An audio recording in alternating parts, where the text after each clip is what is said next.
हां संतोष काका, अहो समीर बोलतोय, समर्पिता किचन. अहो तुमचा माणूस आला नाही अजून, सामान घेऊन निघालाय ना तो?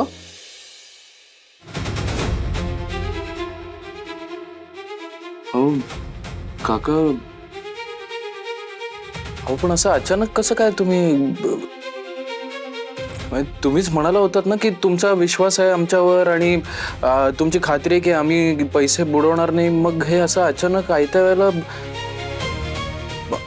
हे बघा तुम्ही ऐकून घ्या माझं. असं काय काय झालं? काका म्हणतायत क्रेडिटवर सामान देणार नाही म्हणून.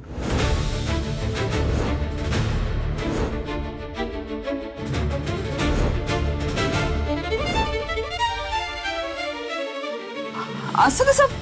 पण असं अचानक कसं बोलतायत ते क्रेडिटवर सामान मलाही देणार कळत नाही म्हणून? नाहीये. मागच्या वेळेला ते मला म्हणाले होते की क्रेडिटवर सामान देणं बंद केलंय त्यांनी, पण असंही म्हणाले होते की तुम्ही अपवाद आहात त्याला, तर इतक्या वर्षांची ओळख आहे आणि म्हणूनच समर्पिता किचन सुरू करताना आपण त्यांच्याबरोबर महिन्याचं कॉन्ट्रॅक्ट केलं होतं ना. हो ना. पैसे द्यायला पुढं मागं झाले तरी सामान मिळेल याची खात्री होती. मग हे असं आता अचानक कसं काय म्हणतात, मला काही कळत नाही काय.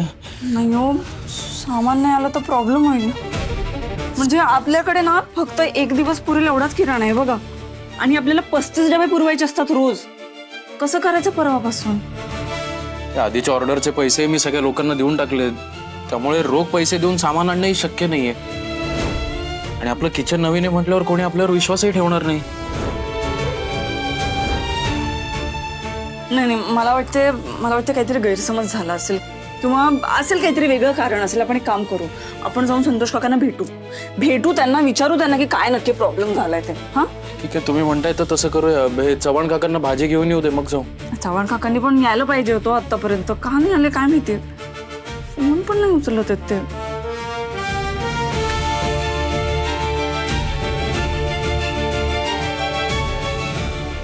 असं वेगळीच भीती वाटते हो. म्हणजे हे किराणाचं जसं झालं तसं भाजीपाल्याचं होणार नाही ना. समीर जी, आज येऊ का?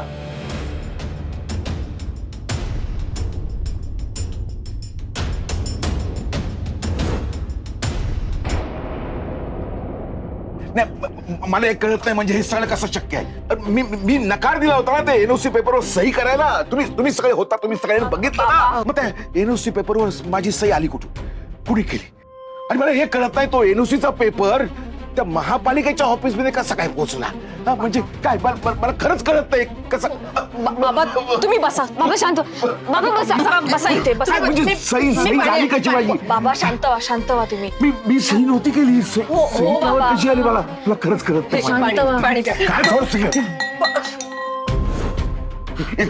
तू फोन लाव नचिकेतला आधी. हो लावते थांबा. अगं सही नाही केली मी त्याच्यावर. सही आली कशी त्याच्यावर? शांत व्हा प्लीज, शांत व्हा. तुम्ही आत्ता आजारपणातून उठलात, इतका त्रास नका करून घेऊ प्लीज. अहो हे बघा, काहीतरी गोंधळ झाला असेल, निस्तरेल तो सगळा. पण तुम्ही असं स्वतःला त्रास करून घेऊ नका. शांत व्हा तुम्ही. हॅलो नचिकेत. हॅलो.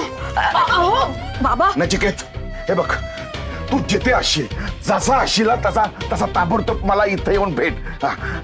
एवढं काय झालंय बाबा? हे बघ नचिकेत, तू ताबडतोब मला इथे येऊन भेट. जे काय होईल ना ते समोरासमोर होईल. हे बघ नचिकेत, तुझी गाठ ना माझ्याशी आहे, तुझ्या बापाशी आहे. ताबडतोब मला इथे येऊन भेट. तू ताबडतोब भेट मला इथे येऊन. एवढं काय झालंय बाबांना? इतके हायपर कशाला होत आहे?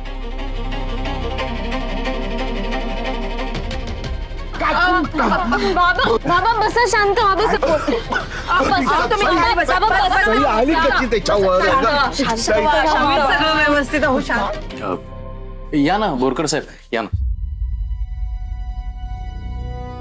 अर्पिताजी, मी यांना कालच म्हणालो, तुम्ही केलेल्या सुशी आणि डिमसमचं सगळ्यांनी खूप कौतुक केलं. टेस्ट फार आवडली सगळ्यांना. अहो आम्हाला असं वाटलंच नाही की आम्ही ऑर्डर एका हॉटेलला न देता नव्याने सुरू झालेल्या किचनला दिली.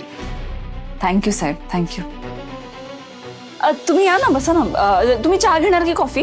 नाही, खरंच काही नको. मी फक्त काल कमिट केल्याप्रमाणे 2 इव्हेंटच्या ऑर्डर घेऊन आलो आहे. त्यातील एक इव्हेंट उद्या रात्री आहे आणि एक परवा रात्री. मग करणार ना? हो करणार ना, काहीच प्रॉब्लेम नाही, नक्की करू. हो हो करू, तुम्ही फक्त मेन्यू काय आहे ते कळवा. हां हो, मेन्यूचं मी तुम्हाला आजच सांगतो, पण पेमेंट स्ट्रक्चर थोडं वेगळं आहे. काय आहे, मागच्या वेळेचा इव्हेंट हा आमच्या कंपनीचा इंडिव्हिज्युअल इव्हेंट होता, पण यावेळेचे दोन्ही इव्हेंट 2 वेगळ्या कंपन्या मिळून करतायत. त्यामुळे पॉलिसीप्रमाणे संपूर्ण पेमेंट हे ऑर्डरच्या दिवशीच मिळेल. काय झालं, काही प्रॉब्लेम?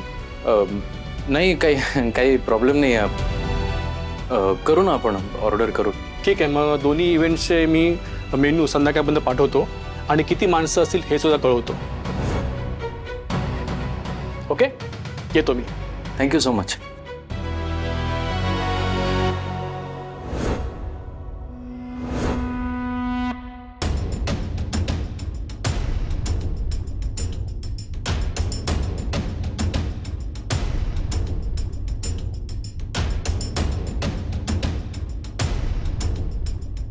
अरे हा तर तोच आहे, सुशी आणि डिमसमची ऑर्डर देणारा. पण हा का इथे आला असेल?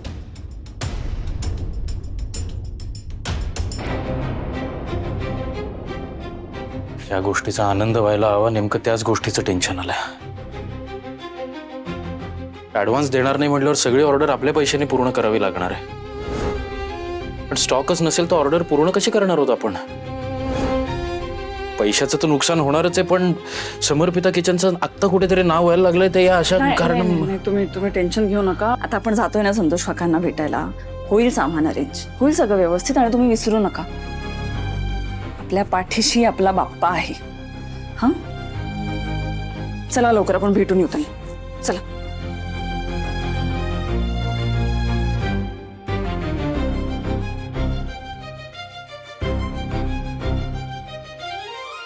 अर्पिता मॅडम, आपण संतोष काकांकडे जाऊ, त्यांना विचारू की किराणा माल द्यायला नाही का म्हणतात ते. हो हो, एकदा शांतपणे बोलू त्यांच्याशी, काय होतंय बघूया. एवढ्या घाईघाईत गेलेत ते दोघे, म्हणजे काहीतरी मेजर प्रॉब्लेम झाला एवढं नक्की. किचन स्टॉकचं काही बघावं लागणार.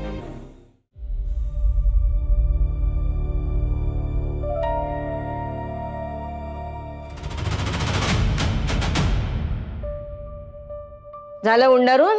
हा दीदी, काडीची मदत नाही हा तुझी मला. किती तोंड वाजवायला लावणार आहेस ग? हा, एकतर या पावसाळ्याच्या दिवसात या पालेभाज्या निवडायच्या म्हणजे, आणि त्यात तू अशी बाहेर.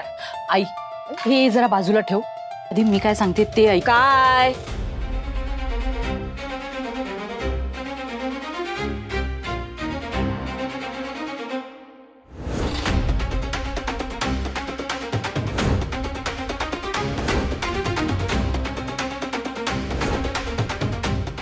अरे देवा,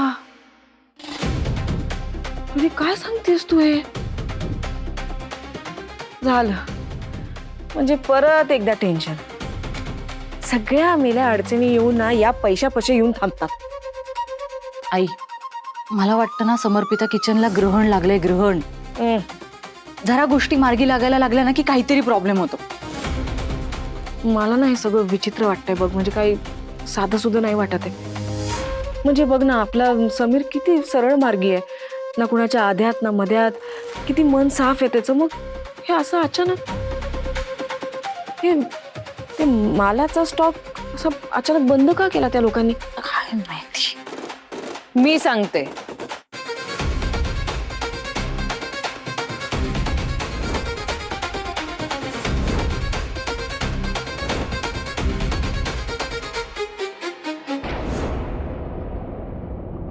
अरे सुरूच्या पोळी भाजीचं ते सामान दिलं त्यांना? काका ऐका ना, हे बघा असं अचानक नका ना क्रेडिट बंद करू. अरे आला का भूषण? तुम्ही म्हणता ना की आम्ही मुलांसारखे होत तुमच्या, मग आता आम्ही नवीन काहीतरी सुरू करतोय तर आम्हाला तुमच्या सपोर्टची गरज आहे ना. अरे राजा, काय झालं त्याचं? तुम्ही असा अचानक सपोर्ट काढून घेतला तर कसं करणार ना आम्ही. हे बघ समीर, मी इथे धंदा करायला बसलो, ही समाजसेवा वगैरे मला काही कळत नाही. आणि तुम्हाला क्रेडिटवर माल देऊन देऊन माझं कंबरड मोडकळी झाल्या, वरून शेण गावा पकड. आता मला होणार नाही होणार. रोकड असेल तर माल घेऊन जा.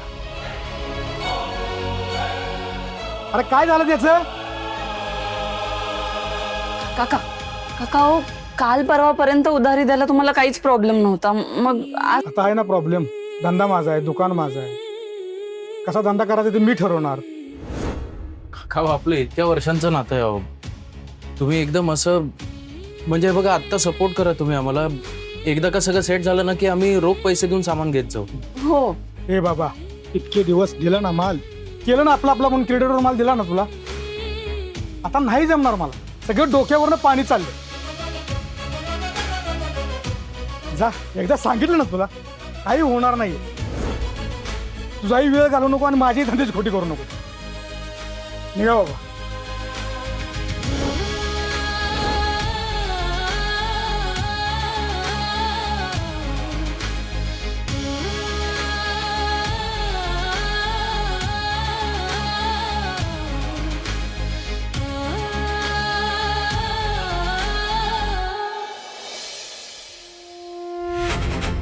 जसे हा सगळा काय प्रकार आहे? म्हणजे रेणुका सांगत होती की किराणा स्टॉकचा काहीतरी प्रॉब्लेम झाला, म्हणजे हे खरं आहे का?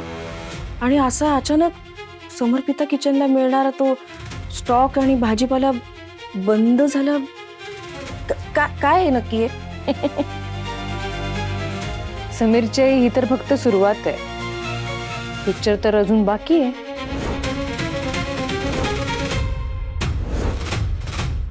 म्हणजे किती भोळ्यात तुम्ही समीरची आई.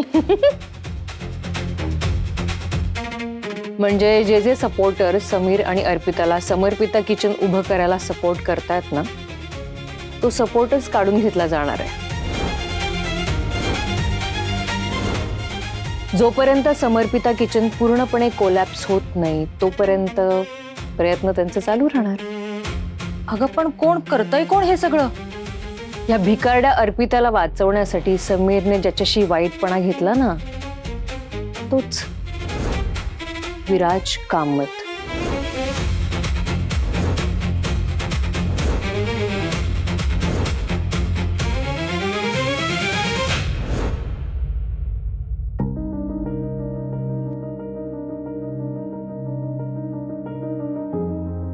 अर्पिता, समीर, तुम्ही दोघं इथे? काका हो, मी खूप फोन केले तुम्हाला, तुम्ही फोनच उचलत नव्हता. काही प्रॉब्लेम झालाय का फोनचा? नाही, तुम्ही ते भाजी घेऊन येणार होतात ना, घरी आला नाही. नाही अगं, ते माझी थोडी तब्येत ठीक नव्हती ना, म्हणून त्यामुळे मला नाही येता आलं. बरं बरं, ठीक आहे, हरकत नाही. तुम्ही आराम करा, औषधं घ्या. आम्ही आलोय ना, मग आम्ही घेऊन जातो भाजी. नाही नको. नाही म्हणजे आज भाजी ताजी नाहीये म्हणून. भाजी ताजी नाही? एक मिनिट.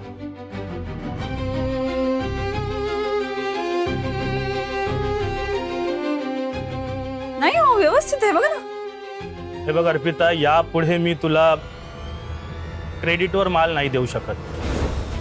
नाही म्हणजे तुला माल हवा असेल तर रोजच्या रोज रोकड व्यवहार करायचा आणि मग माझ्याकडनं माल घेऊन जायचा. अहो काका, पण आपलं बोलणं झालेलं ना की महिन्याच्या शेवटी आपण हिशोब करू. मग अचानक काय झालं? बघा, माझ्या मुलाने मला सांगितलंय की ह्या अशा उधारीच्या धंद्यामध्ये काही फायदा होत नाहीये, त्यामुळे तुला मालासाठी दुसरा कोणीतरी बाजारात शोधावं लागेल. ठीक? काका, अर्पिता मॅडमने आजपर्यंत तुमचे पैसे कधी बुडवले नाहीये आणि यापुढेही नाही बुडवणार. आम्ही काही कुठे पळून नाही चाललोय ना.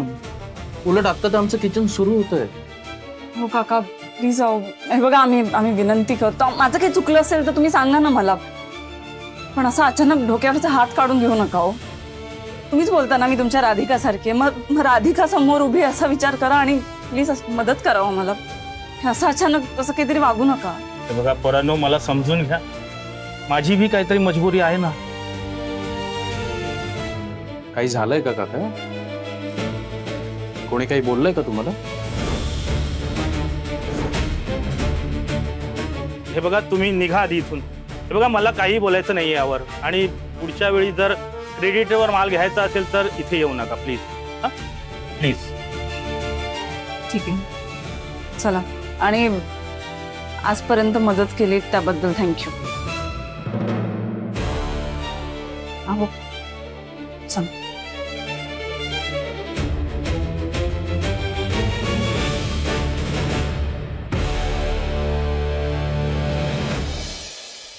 बाबा हो जरा शांत व्हा ना. तुम्ही पडा ना थोडा वेळ. तुम्हाला त्रास होईल बाबा, तुमचं ब्लड प्रेशर वाढेल. बाबा प्लीज. बाबा निदान एका जागी बसा तरी. हे घ्या लिंबू पाणी. अगं नकोय मला. बाबा घ्या ना प्लीज. बाबा घ्या. सावकाश. यांना एवढं चिडलेलं क्वचितच कधी पाहिलं असेल मी. नचिकेत त्यांच्या समोर आला आणि यांनी रागाच्या भरात काही भलत असेल तर. नाही नाही देवा, तूच सांभाळून घे आता. नचिकेत कसा अजून येत नाही. येईल तो. तुम्ही शांत व्हा ना. बाबा आई. बाबा अगं, या, इथे बसा तुम्ही. या. बसा इथे. अगं मी ठीक आहे ग बाबा. बसा बाबा. बसा जरा. बसा. प्लीज शांत व्हा.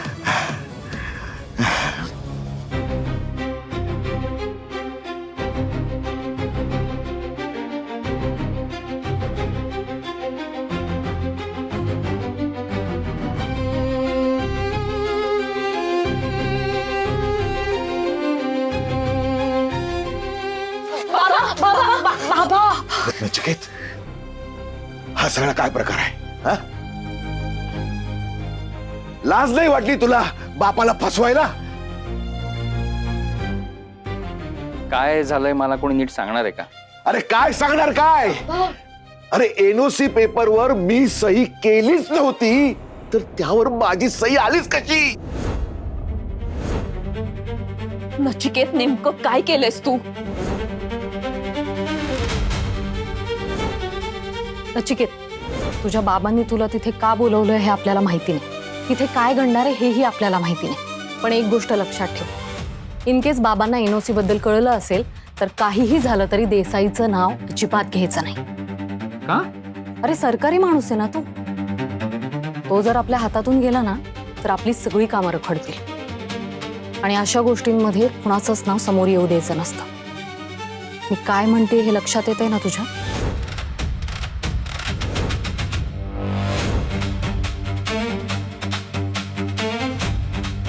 नचिकेत अरे गप्प का? अरे बोल ना बाबा. नचिकेत तिच्याकडे काय बघतोयस? बाबा विचारतायत ना, इकडे बाबांकडे बघून उत्तर दे.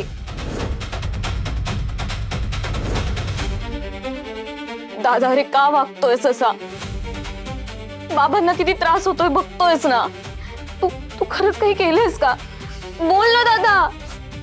नचिकेत, तुझ्या बाबांची अवस्था काय झाली बघतोयस ना. अरे आता कुठे त्यांची तब्येत सुधारते. हे बघ, मेहरबानी कर आणि काय ते स्पष्ट सांग. तो काय सांगणार ग? नचिकेत, या थराला गेलायस तू हा? याने माझी एक खोटी सही केली आहे हा?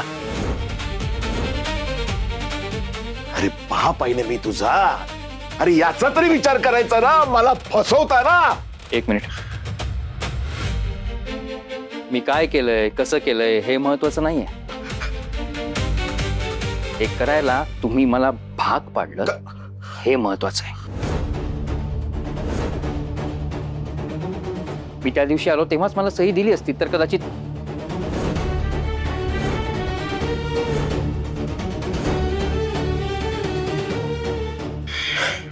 एनिवे, हे घर आता माझ्या नावावर झालेलं आहे. पण म्हणून मी तुम्हाला घराबाहेर काढणार नाही आहे. दादा मी त्या दिवशी म्हणालो तसंच तुम्ही या घराबाहेर जायची काहीही गरज नाही. तुम्ही या घरात राहू शकता. उपकार करतोयस माझ्यावर हा? आमच्याच घरात आम्हालाच राहू देतोयस म्हणजे उपकार करतोयस का आमच्यावर? बोल ना. नचिकेत बाबा, आम्ही हे सहजासहजी मान्य करणार नाही. तुला काय वाटलं? तू तुझ्या नावावर सगळं खपवशील आणि या बाईच्या घशात घालशील? आम्ही तसं होऊ देणार नाही. आम्ही कोर्टात जाऊ, तिथे दाद मागू.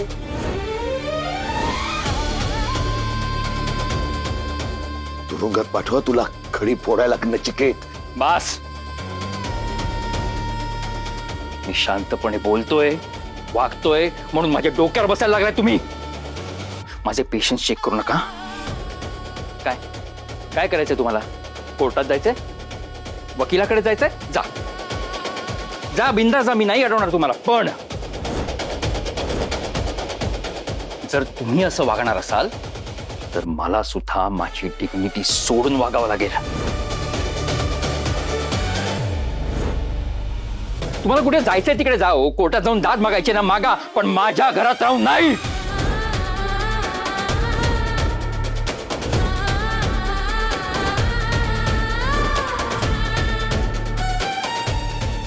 नचिकेत,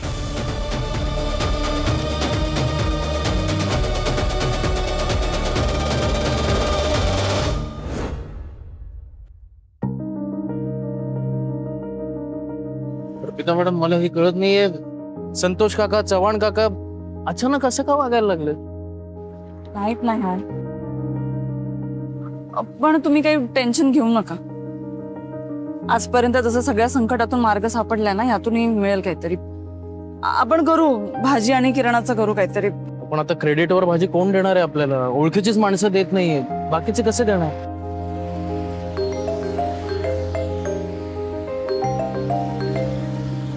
हा बोल सलीम.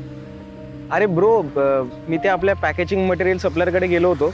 तो क्रेडिटवर माल द्यायला नाही म्हणतोय. आणि वहिनी म्हणाली तिला उद्यासाठी पनीर हवंय, म्हणून मी डेअरीमध्ये गेलो. तर डेअरीवाला म्हणतोय की तो सुद्धा देणार नाही क्रेडिटवर माल. मला काही कळत नाही, तुमच्या दोघांचं काही बोलणं झालं का त्यांच्यासोबत? नाही, बोलणं काही नाही झालं. तू पण काही बोलत बसू नकोस. घरी आल्यावर बोलू. ठीक आहे. काय झालं? अर्पिता मॅडम, आपले डेअरीवाले काका आणि पॅकेजिंग मटेरियल सप्लाय करणारा माणूस, त्यांनी क्रेडिटवर सामान द्यायला नाही म्हटलं. काय चाललं ना, काही कळत नाहीये. काय झालंय सगळ्यांना? याची सगळ्या बाजूने कोंडी का होती आपली?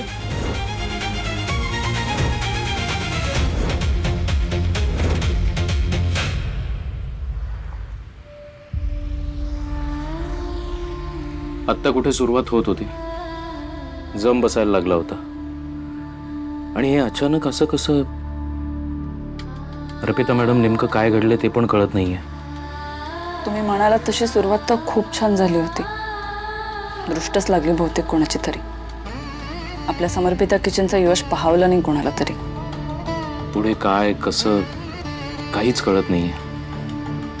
बाप्पा जे करेल ते योग्यच करेल.